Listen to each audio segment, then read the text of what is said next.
Hello and welcome to the Guam in Chokchai temple. As we walk in, we are met with grand pagodas, grand temples, beautiful colors. And as we can see in here, there are multiple symbols of Taoism, Buddhism, and Confucianism. Just right here, we can see animals. We see mystical creatures on top of this one, specifically the tiger.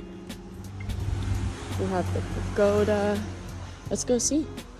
Depending on your birthday, you are assigned a Chinese zodiac, which is a part of Confucianism and can determine your future and your characteristics.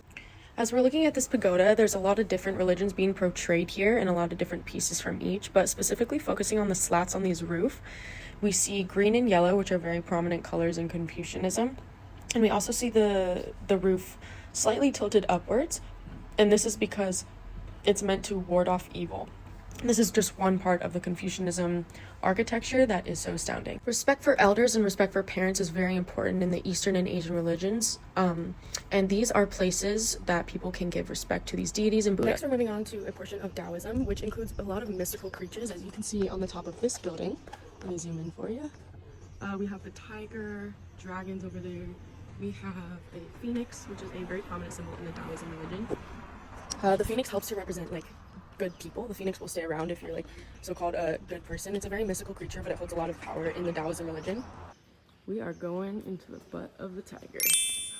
I was hoping to find a story about this photo, but we are going to focus on the symbol of the dragon and then the tiger entirely, which is the cave that we're in.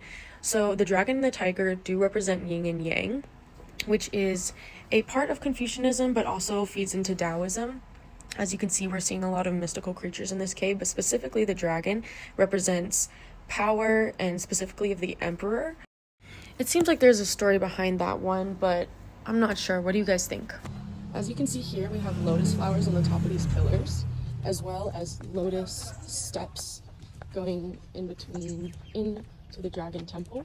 This is a part of the Buddhism religion. It relates to how something is coming up out of the muck into a very beautiful thing. It relates to enlightenment and spirituality and purity.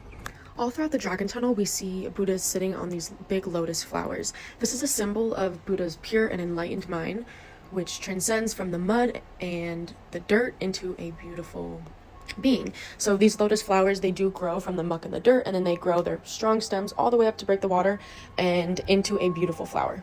One fun fact is that monks eat whatever they're offered. They're not allowed to, according to the Buddha religion, they're not allowed to choose their food, so people bring offerings, and this looks like something that could be happening in these pictures depicted in the cave. Imagine how long it took for somebody to paint all of this inside the cave, and imagine how important it is to them for them to preserve these Confucius, Taoist, and Buddhist symbols and architectures. It's really amazing. Thank you for coming along with me today to learn about Taoism, Confucianism, and Buddhism.